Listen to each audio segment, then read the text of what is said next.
regarding how to combat disinformation. Okay, we have lots of methods, lots of ways to combat disinformation, but we have to be careful about using these methods as well. And I think the most recent Ukraine-Russia war also manifests another realm about the importance of combating disinformation, since the whole war, the entire war, started at the theater of information warfare before any military action. So I think disinformation as a battlefield, it is a battlefield. Proverbial. Yeah, exactly. Is quite essential now. Gökhan, thank you. Hikmet Ajev, I want to talk to you. Gökhan was mentioning the most recent conflict in Ukraine and Russia. Obviously, it seems to be one of the hot topics here at the second day of 2022 Antalya Diplomacy Forum. But your country went through a 44-day conflict with Armenia. I want to hear sort of your experiences in terms of the spread of disinformation specific to Nagorno-Karabakh, maybe. Thank you, Eljan, and thank you also to the colleagues for their comments. And Eljan, thank you, but you started with a definition of the disinformation. What's the definition of the disinformation? And based on that definition, as in countries and also in states, we can identify our strategies. In general, in academia, in the wider public opinions, there isn't a definition of the disinformation, but when it comes to the multilateral institutions, there is not one unified definition of the disinformation so that we can galvanize all activities of the states fighting against disinformation. That's yet another problem that we can face. But because the problem is in a global, therefore it also requires a global approach. When it comes to the local and regional level, Armenia-Azerbaijan conflict and 44 days war, unfortunately in 2020, Azerbaijan was fighting in two fronts of the disinformation. First front was in a COVID-based disinformation globally. It also came to the national internet and media space of Azerbaijan. And the second dimension was Armenia-Azerbaijan conflict. Let me give you just one example in the context of Armenia-Azerbaijan conflict and 44 days of war. There was a Phantom F-16 belonging to the Air Force of Turkey, and with Phantom F-16 hit two Armenian Su-25s. It was really Phantom, but it was on the headlines, all major newspapers. Simply, there was no F-16, and there was no Turkish fighter jet in Azerbaijan. But the information was widely spreading in the social media. And how we were fighting against this sort of disinformation, of course, and the truth is one of the most important instruments, but it's not enough. You should pursue the truth and be operative and be also in a speedy manner to provide this truth. And second dimension, for example, everybody, and especially Armenia-based propaganda, were talking about Syrian mercenaries in Azerbaijan. And our response was that, where is the mercenaries? Given one example, it's so unfortunate that major news outlets and their journalists were asking the same question. And also discussing with the disinformation, unfortunately, disinformation doesn't only limit itself in the social media and media, sometimes it comes to the politics. Let me give you another example. Yesterday, European Parliament adopted a resolution with regard to the, let me give you a title of the resolution, destruction of the Armenian cultural heritage in Karabakh. And 600 MPs voted for that. From Azerbaijan perspective, and I can fully prove that it's a effect of the disinformation. Who has destroyed Armenian cultural heritage? When and how? Can you give me an example? Since there is no example. And such an influential and reputational institution like European Parliament become victim of the Armenia-based and disinformation, yet another fact. Therefore, coming again globally fighting disinformation, of course, technological aspect, artificial intelligence aspect, yet another part. And in the meantime, at a national level, how we are fighting against disinformation. Here, I would like to highlight yet another important point from the national experience of Azerbaijan. First, speedy, truth-based information. And a second, national level of coordination, different institutions, and all government institutions should provide a strategic communication against disinformation. Silence is not enough, and ignorance is not enough. Just it's a piece of information, it doesn't matter, no. Every piece of information should be responded, but in a coordinated, professional. Important is a speed. Speed and coordination. Okay, I want to get your sort of strategic approach to that, but I want to turn to Irina and bring her in the conversation. Irina, I want to see your approach to the spread of disinformation. I know that you have sort of a couple of anecdotes that you can share with us. Sayın moderator, janabinler, beyler, hanımlar. Sağ diyelim organizatorlara ani var kolaylığım paylaşma sizinle kendi korkularımla şimdiki zaman için hem fikirlerimle gelecek için. Biz sınıştık söylemen, hani yazarız büyük hem hızlı değişilen vakitlarda hem hani biz yok nasıl bekleyelim ki o değişikliğin sayısı azalacak. Bizim zamanın büyük probleması. Anlama değişilmekleri onların manasını hem çıkışlarını.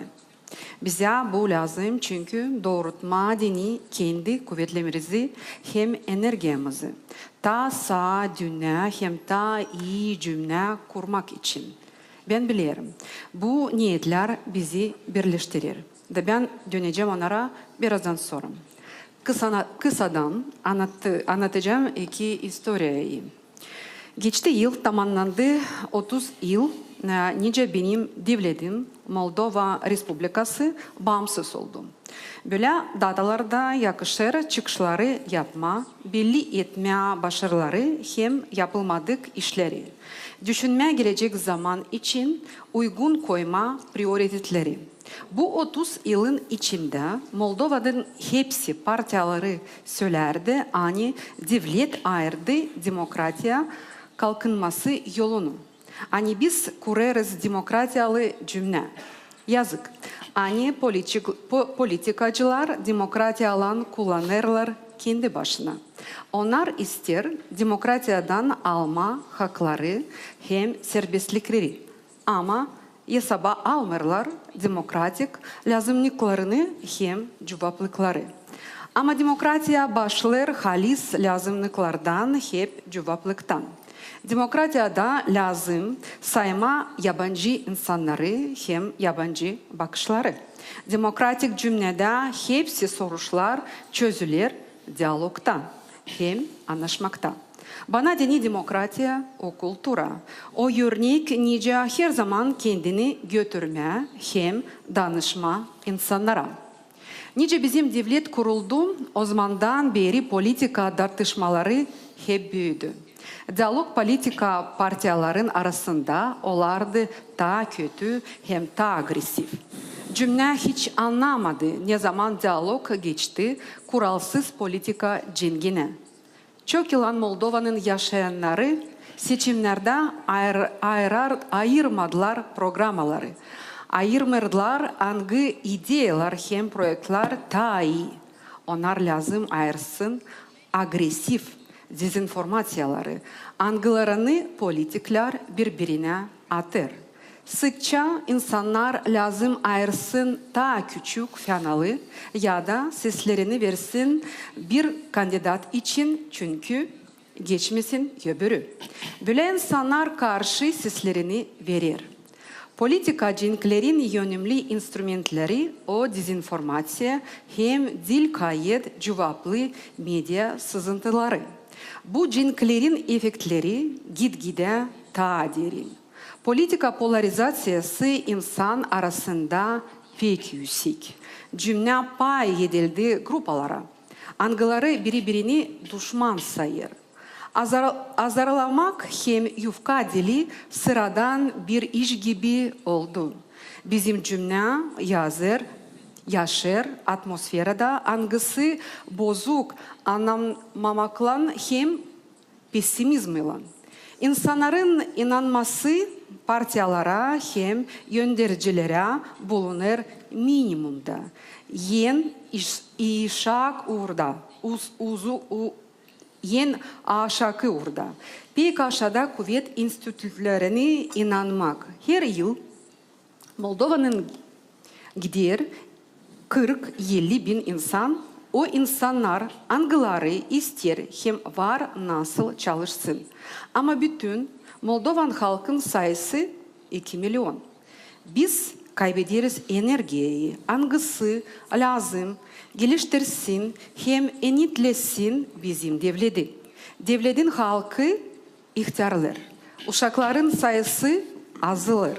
Bu bir örnek ne türlü sonuçlar getirir dezenformasya. İkinci historia. Bu günler bütün dünya seyreder Ukrayna'da geçen oluşları. Belli ani dünya paylaştı iki tarafa. Hangilerin arasında birbirine doğru agresiya hem azetmemek büyür. İnsanların bakışlarını kaplama dini çalışır bir sıra medya kurumları. Çizdirelim. Kaplama insanların bakışlarını ama dil haberleme cümleyi. Ama Ukrayna'da oluşlar o insanların 30 yılın içinde davranışının çıkışları. Bu taraftan bitki 30 yıl görünmez bilim hem teknoloji progresi ilerledi, angıladı dünyanın zedisi regionlarında yaşamak uğrunu kaldırdı hem insanların kulaklarını daha geniş yaptı. Globalizasyon açtı yeni kolaylıkları devletler arasında kooperasyon için da hepsi devletlere geliştirmeyecek kataloglu oldu. Hep o kadar bu yıllarda dünyanın devletleri harcadı onlarla trilyon silah hem silahlanmak için. Ta keskin hem ta büyük zarar yapan silah için. Bu yatırımlar gösterir ne kadar devletler arasında inancılık yok. Silah yarışması ayın açık gösterir hani biz inanırız. Ateşin kuvvetine daha çok ne kadar diyalog hem saygılı kompromisin kuvvetine. Bugün açan Ukrayna'da konflikt derinir, insanlar bütün dünyada ayrıtılan paylara angıları dayaklar bu ya da öbür tarafı. Dayaklar bir insanları karşı öbürlerine. Bu bir örnek nice insanlara informasiya verilir. Biz olduk davacı birbirimize. Da hani yardım edelim çözme problemi. Biz onu zorladırız hem derinleriz. Bütün insanlık o bir ekip. Biz hep o kadar lazım yaşayalım beraber bu planetada. Bize gelecek sıra kurtulma o kavgalardan angılarını şimdi yaradır büyük informasya akıntıları doğruluğun sadece bir payını açıklayın. İnformasyanın yarısı var, dezenformasyanın bir parçası. Medya instrumentleri yönünde büyündürür büyük görev. İnformasyayı o türlü yayınlama ani insanlar daha iyi not alasın. Kuvvetlerin, kararların doğruluğunu hem kalitesini. Kuvvetlerin sağ yönünde durur görev yok etme dezenformasyayı hem manipülasyayı. Köstek koymadan presaya yapma kendi misyasını, cümleyi haberleme. Ben neredeyse okudum. Hani bir deniz altında kayakta ta kötü kuvvet var. Ne kadar bütün 2. Dünya Cengi'nde patlatılmış silahlarda. Bunları fikre alacak peydalanır soruş. Ne kadar lazımlı şimdi yatırım yapma silah hem silahlanmak için. Silahlanmak yarışması bitirine insanlık kayıp olacak. Biz her kere söyleriz. Hani hepsini yaparız uşaklarımıza hem onukolarımıza. Hadi soralım kendimize. Niye biz halizden bırakacağız bizim uşaklarımıza? Bizim mirasımız iki paydan olacak. Bizim uşaklar kabul edecek bizden dünyayı ekolojiya soruşlarından. Hep o kadar onlar kabul edecek cümleyi iyi hem kötü taraflarından. Planetadan durumu kötü. Uşaklar kabul edecek bizden global ısınmasını daha kötü. Kurakları hem büyük selleri. Ormanlarda yangınları, milyarlarla ton gübreleri, kabul edecekler kirli solu, toprağı hem suyu. Bu problemler yapılı bizim evladımızla da biz savaşmadık onları çözme. Ekolojiya projektlerini insanlık harcar 1%'dan az ondan ne kadar harcar silahlanmak için. İnsanlık toplumun durumu sevindirmiyor. Biz ayrık. Biz yürünmedik sayma birbirini. Biz pek sık düşünürüz o için ne biz ayırdır. Biz saymıyoruz birbirimizi bir türlü. Biz pek büyük egoist. Çok vakit kaybederiz kavgalaşmak için. Pek az vakit hem resurs buluruz. Halizden lazımlı problemalara angılarını bağlı insanların gelecek zamanı. Irina. Ben inanırım. Ani, demokratiya, cümleden için en yakılı sosyal modeli. Ama biz istersek kurma halizden çetin demokratiyayı lazım tutalım akılımızda. Ani dezenformasya, demokratiya dini, yülümlük ilacı. Dezenformasya insanların arasında anlaşmaya yok eder. Ama anlaşmaksız insanlar her zaman olacak yufka. Sonunda isterim tekrarlarma Amerika Prezidenti Barack Obama'nın laflarını. Demokratiyada var kompromis, o zaman da açan sen %100 doğrusun. Bugün daha çok ne kadar başka zamanlar insanlar dünyada lazım bulsunlar kompromis. Thank you very much.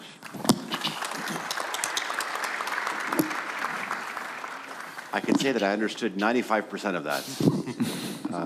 Thank you. Okay, clearly, even with a small country like Moldova, you can see the divisive power of the spread of disinformation, and thank you for those anecdotes. Gökhan, I want to turn back to you. Hikmet Hacıyev was talking about sort of using truth as an instrument to combat disinformation. When you're building sort of a strategic approach to combating disinformation at the highest levels, a country of 80 plus million, 2 million in Moldova, 80 plus million. Talk to us about some of the other tools that you use. Well, the word strategic is key here, I think, because if we essentialize disinformation, that could mislead us. We don't essentialize disinformation, but we see it as an essential part of our larger strategic communication model. Since 2018, the Directorate of Communication, and that's the date when it was founded, under the new presidential system, we have been trying to build a model which is called the Turkey communications model. Combating disinformation is only one part of it, okay? And why is important? Why is, mentioning that combating disinformation is only one part of it? Because there are other segments of this model, like public diplomacy, okay, like strategic communications, like national security communications, like crisis communications. So if we don't do our work with all these other segments of our Turkey communications model, whatever we do in the disinformation will fail. So if we don't define, if we don't lay out our narratives, some other people, some other groups, the enemies, will come into play and start filling this void, and which will in turn create a national security problem or an international security problem or a regional security problem, right? So that's one thing. And I'd like to also mention one important point that you pointed out at the very beginning, which is about this technology paradox, right? So technology gives us this great opportunity to build a huge capacity for communications. Social platforms, I and Matthias have known each other for the past 15 years. We started as advocates of the term digital diplomacy globally, okay? So that's what technology works for, conducting digital diplomacy. But now it's weaponized. So I think combating disinformation also requires to manage this paradox as well. I'll give you one example. There's a software called, an AI-driven software called GPT-3. I don't know if any of the audience... What's it called? GPT-3. It's an AI-driven software created by OpenAI, right? There are many YouTube videos, and I also saw many of them. If you go to the system, it's a text completion system. Text completion systems will be the future of journalism. And Guardian and New York Times created... So it means I'm going to be out of a job. Not anytime soon. They created articles and news with it over the past 6 months. Go and try to work with the system. Go and type Muslim, and leave it like that. And see how it completes the rest of the text. Muslim, that's I. Gökhan writes, comma. And now GPT-3 comes into play and says, 3 Muslims went into a church, that's the AI, killed 70 people, and then came out to church and started shooting at the people on the street. So this does not make us our lives any easy either. I mean, this is also, we should bear in mind all these possibilities and all these scenarios, not a very futuristic way of thinking, but also in an analytical way of thinking, and start seriously thinking about how to combat or how to build up a new capacity. And I believe, maybe I should stop here after making this sentence. I have been, before my current job as well, I've been a techno-optimist for many years. And I've been advocating the true use of technology in many areas. In my previous job in education, Ministry of Education, in diplomacy, in advertising. Okay? But if we don't become aware of the fact that the former paradigm, which tells us, okay, digital literacy will help us combat disinformation. No, it does not. It accelerates disinformation. We have to build a new way of literacy, which is disinformation literacy. We have to create new categories and make them. I would say, we really have to use digital literacy. Digital tools have to be taught in schools, and not only the dangers of the internet, but I want in the curricula in all schools, once the children are 13, I want them to learn how to build a Facebook page, how to use Instagram responsibly. Why don't they have, making the school newspaper on Facebook? Then they will learn which picture they can post. They have to ask their friends if they can, they're identifiable in posts. I think, we really have to teach digital We have literacy. to make a distinction between the true users. But last point. Actually, I want to ask our audience members, who thinks that actually we need digital literacy to combat disinformation? We need it. And we need a new approach. And the other side? Okay, so it's actually pretty evenly split. No. The bottom line is our children, we are not teaching them how to use social media. It's the children who are teaching us. We are, at least in our generation, it's our children show us, look what we can do on TikTok. And they can do better edits than I did when I was a journalist at Euronews. Don't say that. Don't say that. Unfortunately, digital literacy and social media literacy. Well, it's an important topic that our colleagues mentioned. From Azerbaijan perspective, before coming here, we had a national cabinet level coordination meeting with the Minister of Education and Minister of Communication, and developing national-wide curriculum for social media literacy. Really, children at school should know what's in social media, and in the meantime, they should also use in a positive way social media, and should also be aware about the negative tendencies, how they can be manipulated, including the child pornography and different negative tendencies that we can see here. Along with the digital literacy, we should also highlight here media literacy as well. Media literacy in a sense of fighting against the disinformation, because journalists here and professional media, from one side is a producer, from another side is a consumer of information. If you put in a competition, social media tendencies and professional media and journalism is also somehow cannot compete in this process. It's an economic aspect, advertisement market, and that causes a social media giants. Yet another aspect that also causes declining role of the media is yet another bigger discussion we can come here. And along with the national efforts that we are doing as a government level, as I already mentioned, and here situational awareness is also key and strategically important. Situational awareness in a sense that having a full monitoring and having a prevention strategy. Disinformation is a thing that once it's in a spread, it's really very difficult to fight against that. Because even you are trying to truce, there are, at least you will find some persons and some individuals that they will believe towards disinformation. But prevention or prophylactic work is always better, but it's not always successful. At least you know from where you can expect. And here, disinformation, we should also have a definition about forms of disinformation and also methodologies of disinformation. What kind of forms of disinformation we're facing?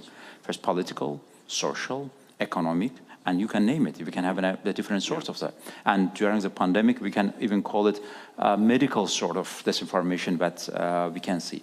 And also, who is spreading disinformation? Who's the invisible hand around the world? I'm going to get to that, but Yeah, exactly. Okay. let me ask you, I mean, okay, so we as journalists, we value correct information.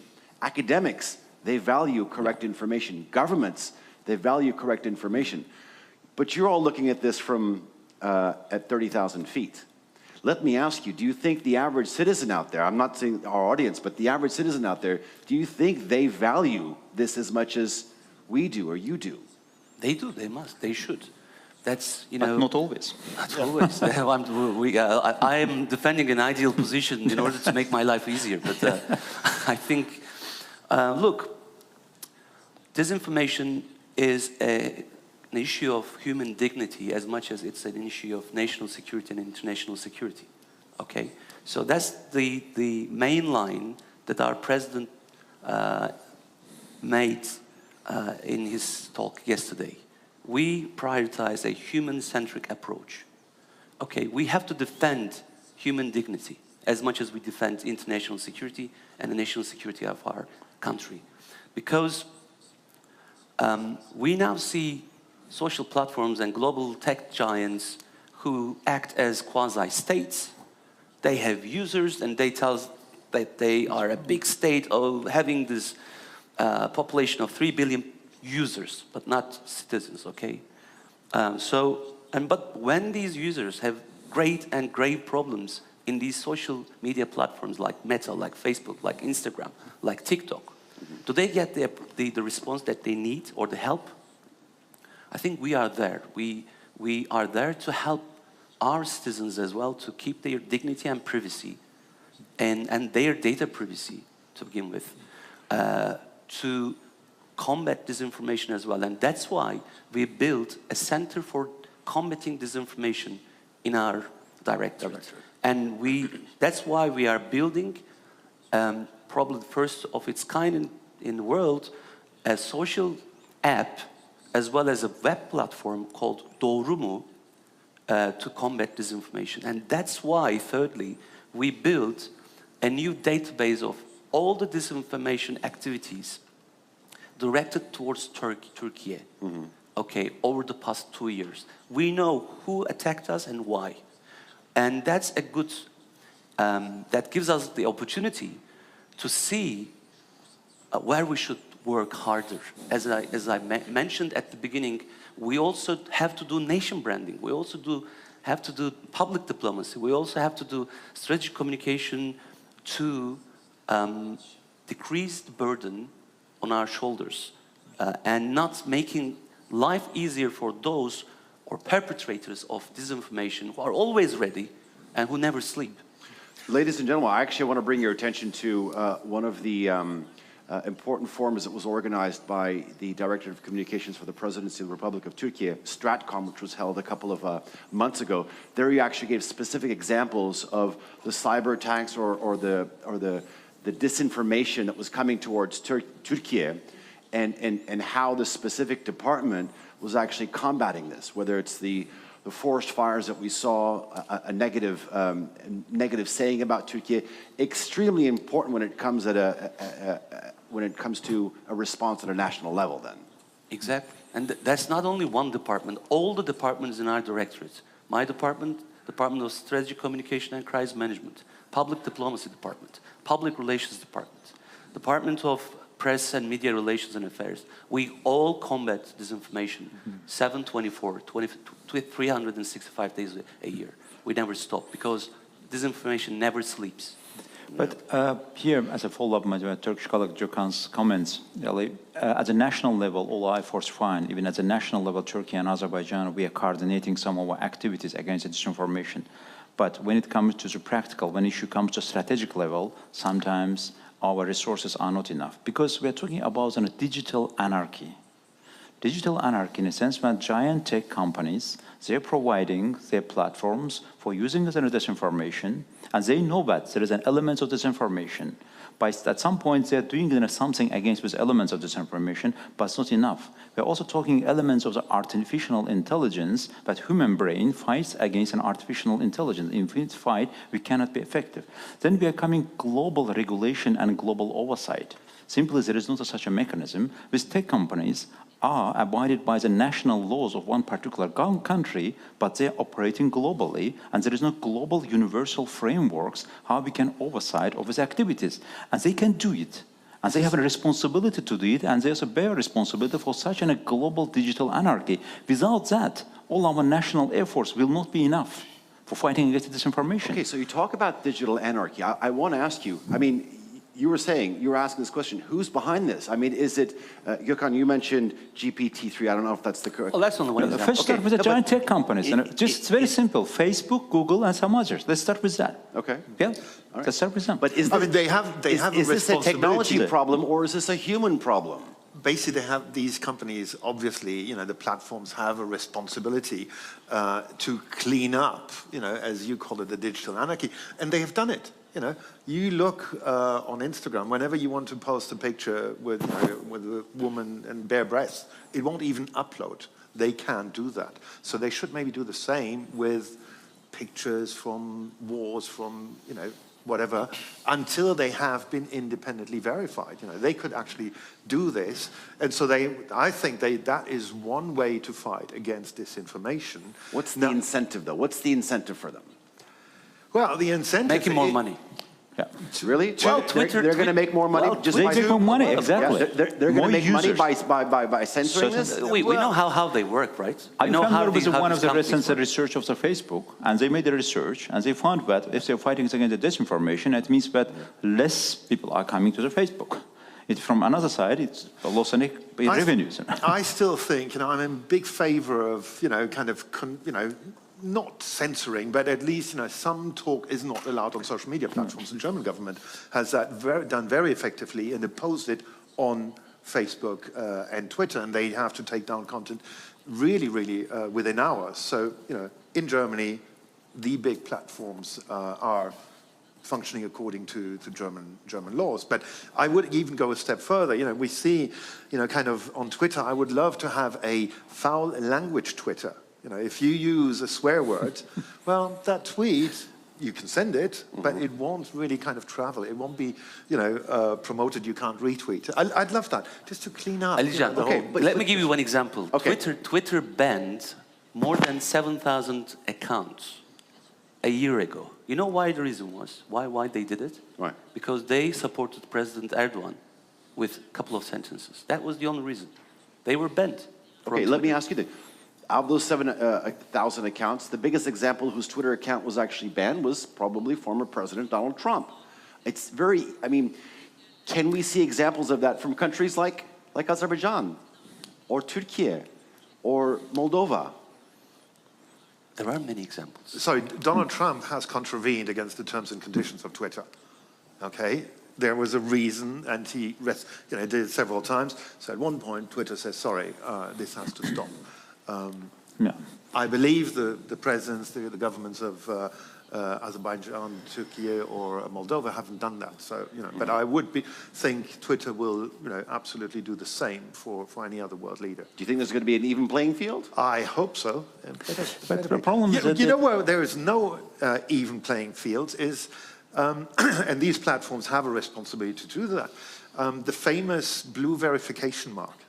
Everybody wants to have it, who gets it. Guess what? The Bulgarian Prime Minister, he was here this morning, Kirill Petkov, is not verified on Twitter.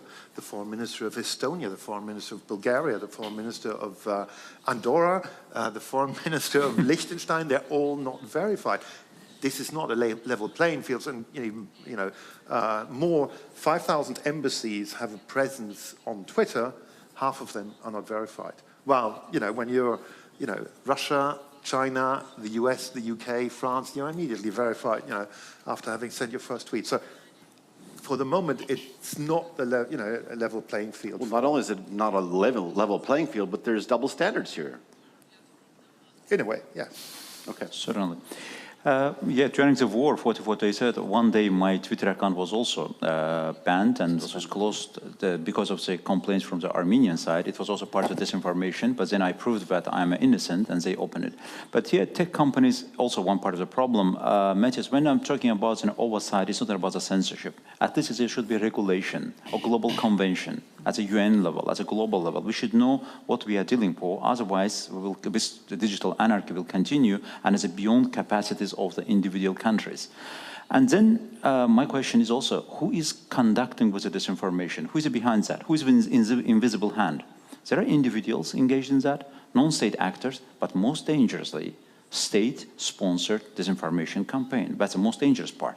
It's an industrial level of operation, but you can call it information warfare, you can call it hybrid warfare, and so on. It's a more dangerous part of that. Of course, you are right that disinformation was always a case in the history of the humankind.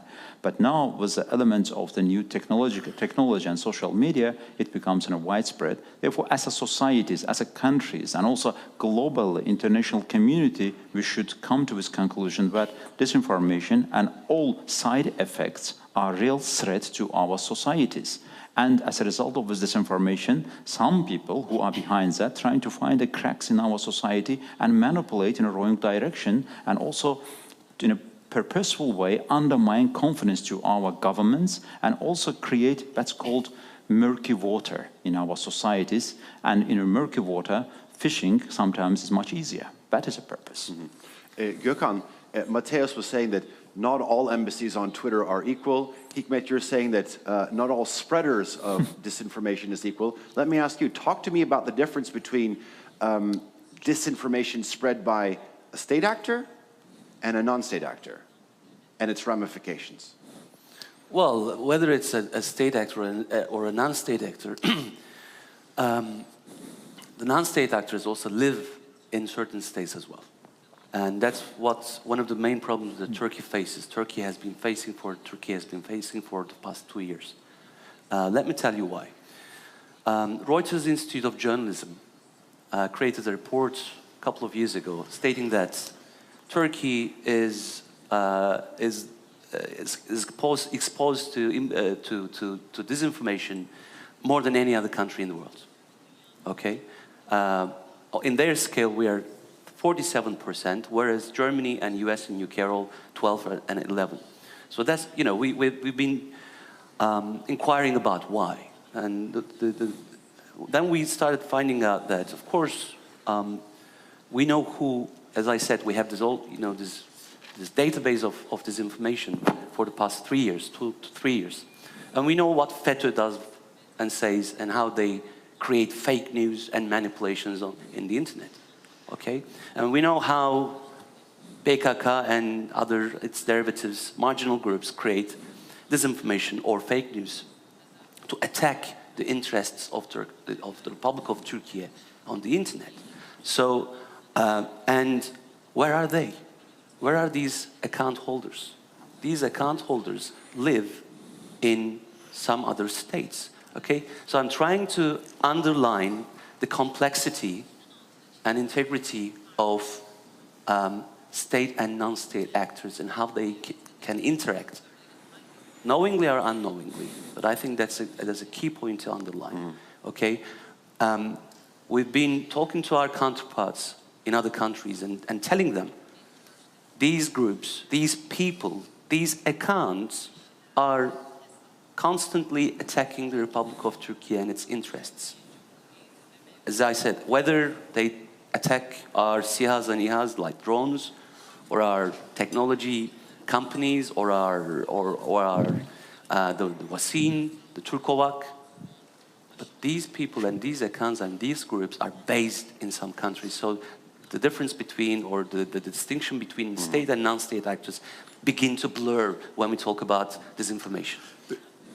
I think you're a bit too reactive, because That's my job. I totally understand. There is Personally problems, or no, just there are problems with disinformation. Do you have to react to every one of them? But do you want to come and work in my office for a day and then start realizing that that we really have to work hard to combat disinformation, because I'm not working in a private sector company. I'm working for the Republic of Turkey, and I'm responsible for 77 million people and their security and their privacy and their welfare and their prosperity. So I have to keep this up. And this is constantly under attack. But that's isn't there a way, Matthias, how many countries actually deal with a threat like the Fethullah Gulen terrorist organization or the PKK? I mean, it's not very many countries actually have this rich of a pocket of spreaders of disinformation, as Gökhan is saying. Maybe, it's hard to say, but you said in Germany you adopted law fighting against the social media elements, for example. Yeah. Yes, there is a law. But here we're coming another dilemma, another paradox. Regulation. If such a law regulation adopted in Azerbaijan or in Turkey, there will be harsh criticism that Azerbaijan is somehow blocking the media and social media. Yeah. When it's adopted over there, that's fine. When it comes to Azerbaijan case, that's something different. There is some kind of double standards because we don't have any universal regulations how to deal with that. Irina, let me ask you. I mean, we're all saying there's a need for a global approach, but you know, if one country comes up with a suggestion, it can be misinterpreted in another. What are some of the things that you'd like to see in your country in terms of combating the spread of disinformation?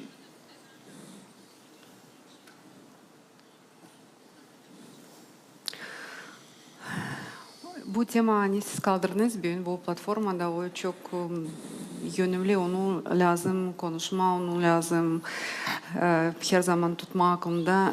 Biz görüyoruz hani vakit çok hızlı değişiyor, çok yeni işler oluyor da bize, hükümetlere, insanlara lazım uçku olma, hani bizim insan dünyada uslulukta yaşasın, umutlasın, hani hepsi zaman vakitte da iyi olacak. O için açın biz deriz dezinformasya, konuşuruz dezinformasyasını lazım unutmama, hani diyalog, anlaşmak, kompromis o lafla, hani her zaman lazım tutma aklında da ileri alma onları da çalışma beraber her bir devletle lazım bulsuna kompromis. Şimdi olur Ukrayna'da biz anlarız, hani sayın kompromis, sayın diyalog varınca bu dünyada arasın usluyu.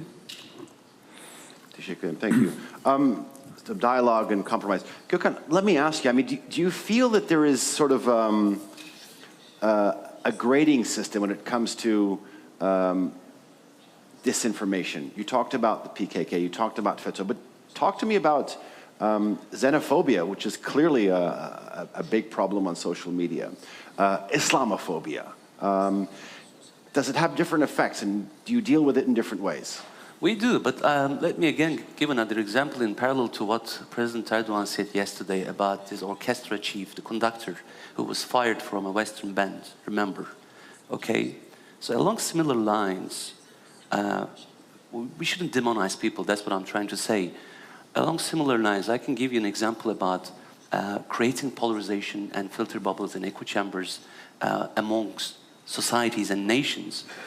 The meta ecosystem, Facebook and Instagram, made it possible, and in their regulations, according to their regulations, lawful to insult Russian people. I don't know if anyone read the news here. Okay, so the countries are fighting, and you know this is fair enough. They do their own fight in the battlefield. We closely monitor it. We have our position towards it, all set. But when it comes to encouraging people, because they lift all the hate speech regulations on users who want to insult Russians online, on Facebook and Instagram, that stirs, of course, xenophobia. And that also supports all these crazy people on the streets who want to use the internet and integrate with their own real life and go and find people and punish. That's not what we want to do, okay? And in Turkey as well. I'll give you another example as well. I have many examples from, as I said, from our database, but one good example would be a British newspaper created a story probably 6 months ago about claiming that a refugee center would be established in eastern borders of Turkey by or supported by the British state. I think it was the Independent. And this word started to spread in Turkey, even amongst political leaders and, activists or journalists. But that was fabricated news, and it was by no means the truth. So again, let's not forget, I think we never mentioned it aptly, the phrase post-truth age. That's where we should really start becoming careful. The post-truth age and its perpetrators of disinformation want to replace truth with facts and fake. Okay, so we have to be careful about not letting that happen now and in the future. I'm wondering from a technology, Matthias, go ahead. Yeah, no, I think the only way to fight it, and you pointed that out, is speed and accuracy.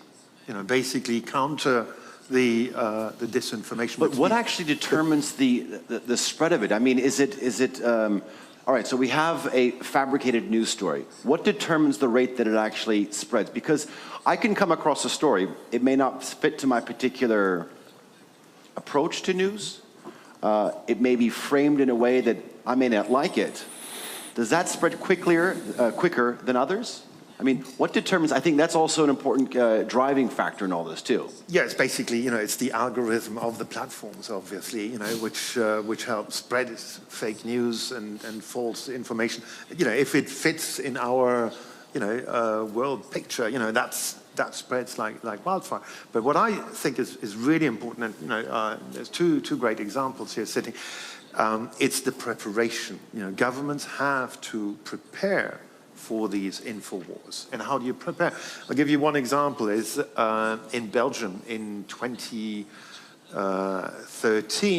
or 2011, they set up the Crisis Center B. It's a Twitter account, to inform the population of natural disasters and so on. That account really came to the fore in 2016 during the bomb attack in Brussels and became the official kind of government news account. I look at Ukraine for the past 2 weeks, who is that crisis account that I should follow, that we should follow? Obviously, we're following President Volodymyr Zelensky, who's become a social media star. But, which other leader is there? Is there Dmytro Kuleba? Should I follow the defense ministry or the foreign ministry?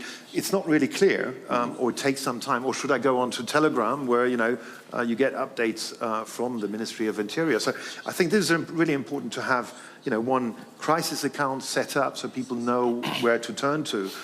In Azerbaijan, you have the @Azerbaijan Twitter account, kind of the official account of the country. But still, I want to have that one source, where it's all centralized. And you were speaking about centralization. And in Turkey, kudos to not Turkey, but you have İletişim communications in Turkish, in English, and in Russian. So I think that those are accounts which are really important to give the official information. Is that always truthful? I doubt it. But at least, it's the official information from the government. I want to give you the last word before I sort of open up the floor for some questions. As colleagues mentioned, authoritative information from the government institutions in a speedy manner is crucially important. And again, I would like to reiterate that investigation, coordination is a key, and also having your own algorithm in crisis communication, in such case, how you can operate.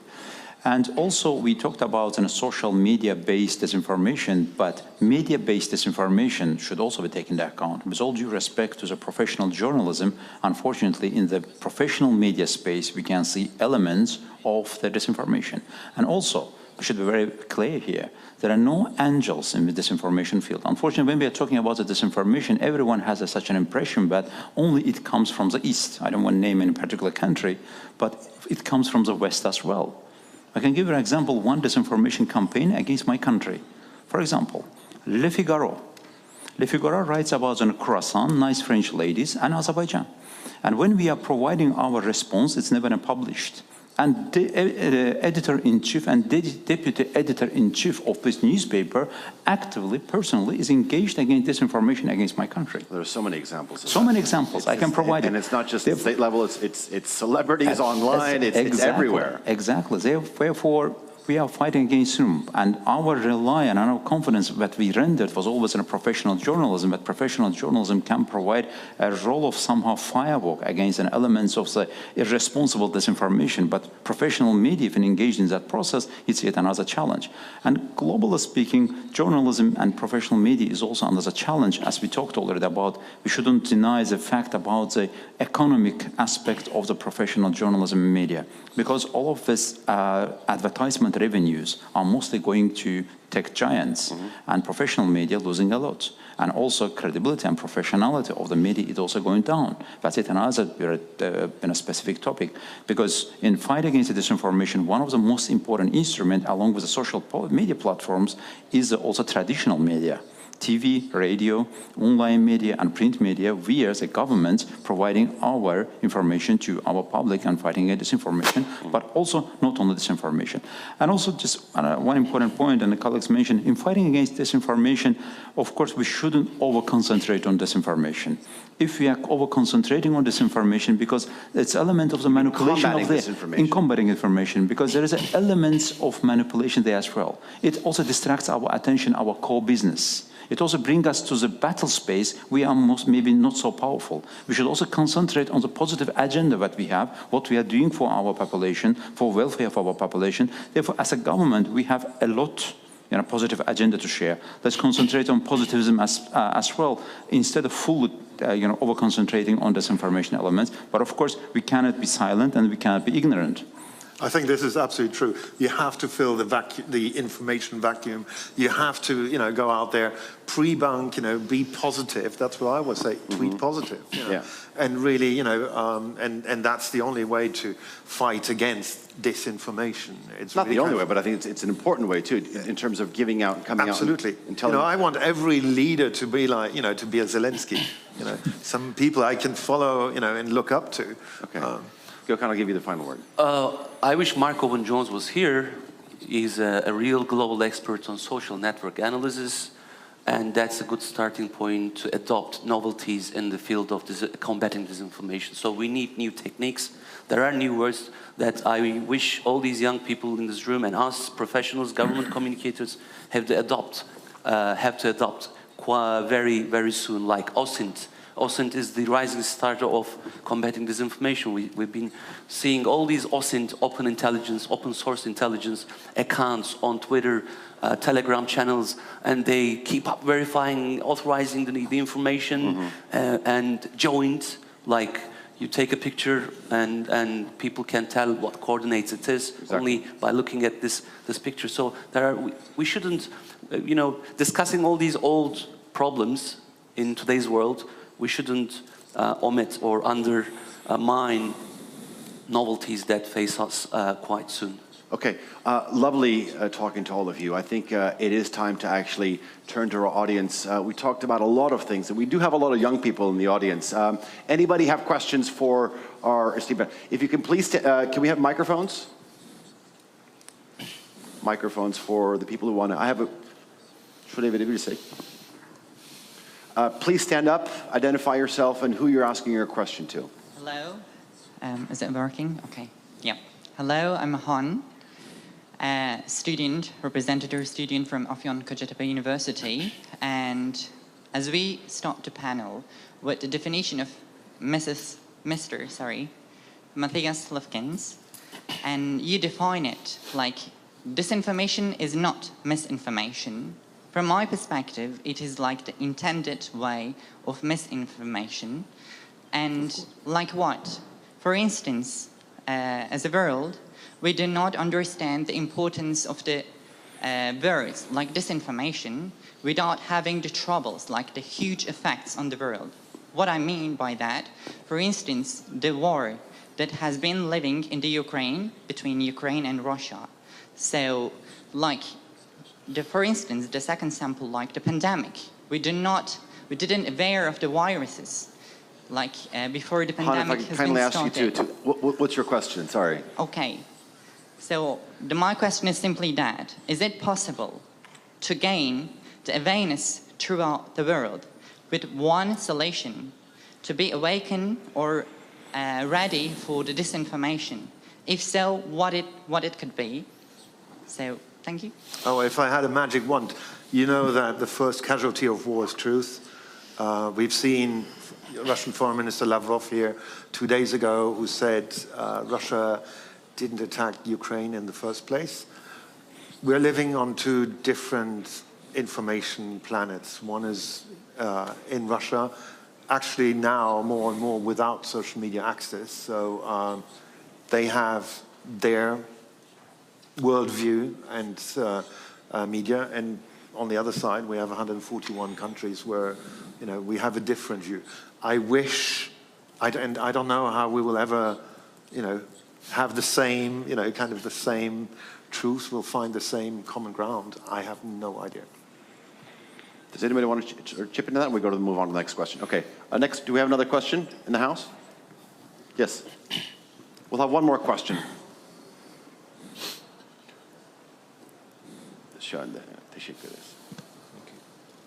If you could please stand up and identify yourself, please. Thank you. I am Fazil Qasımov from Azerbaijan.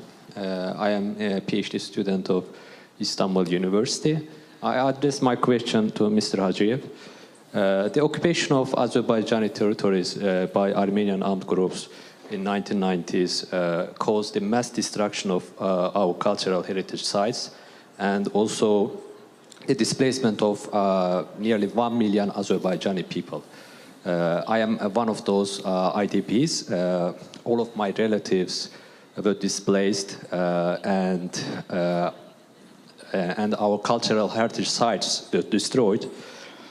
And even a massacre was committed in our village of Başlıvel. If my parents didn't leave our village before Armenian armed groups entered, probably I would not be here now. And also our intangible cultural heritage was negatively affected due to occupation.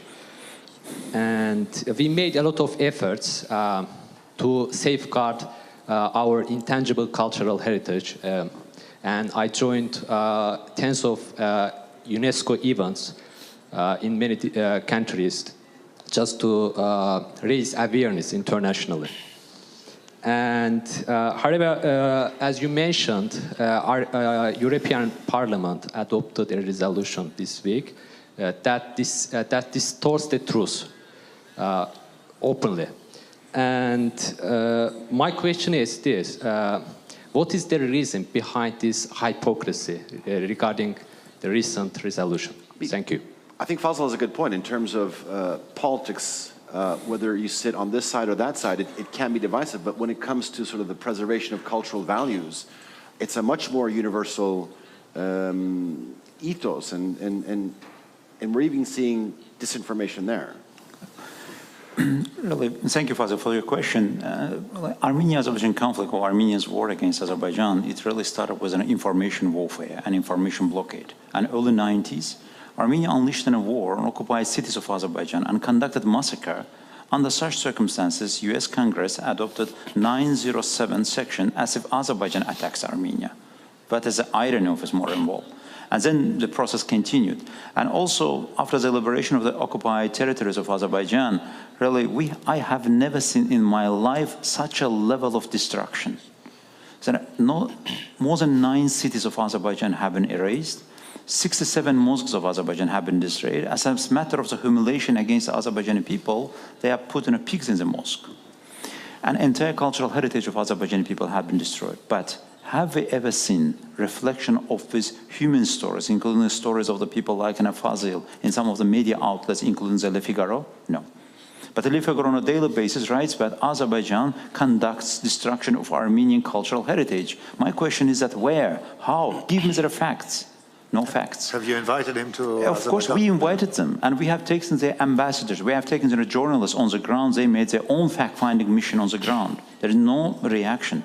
And yesterday, as part of the continuation of a disinformation institution that is paid by the taxpayers of the EU nationals, adopted the resolution. Of course, for Azerbaijan, it's just a piece of paper. We don't have any obligation in front of the European Parliament.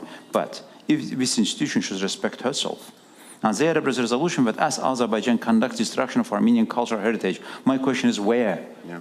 Give me an example. Give me an evidence. No. But where is the stories of Fazil and 100 millions of Azerbaijanis who have become refugees and IDPs? Therefore, in this digital anarchy, and we are facing with such an injustice. I'm afraid we're going to have to sort of end our discussion here on this sour note. One of the advantages of actually going last in the evening, it does give us sort of a little bit more leeway to actually go over our time. I want to thank all of you. Ladies and gentlemen, please join me in actually saying our thank you to Irina, Gökhan, Hikmet, and Mateus for this informative discussion. If you have any more questions, try to catch them out in the foyer. Otherwise, please enjoy the rest of your Antalya Diplomacy Forum. Thank you very much. Thank you.